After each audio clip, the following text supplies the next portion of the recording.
Hey guys, in this video we're going to take a look at how you can make the top of the iPhone come down on the iPhone 15 series.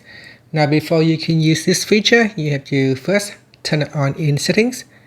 So from your home screen, tap on settings, then in settings, scroll down and tap on accessibility, then tap on touch.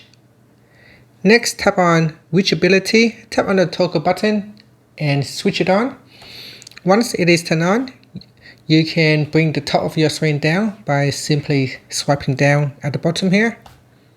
And that will bring the top of the phone down, and you can push it up to bring it back up. So swipe down at the bottom to bring it down, or to bring it back up. Swipe from the bottom up, and that will bring the top back up, like that. Now if you leave it like that for a few seconds, it will automatically bring the top of the iPhone back to the top of the screen.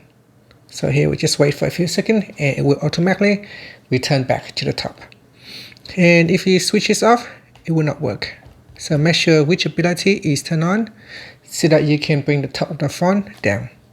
And that's it. Thank you for watching this video. Please like and subscribe to my channel for more videos.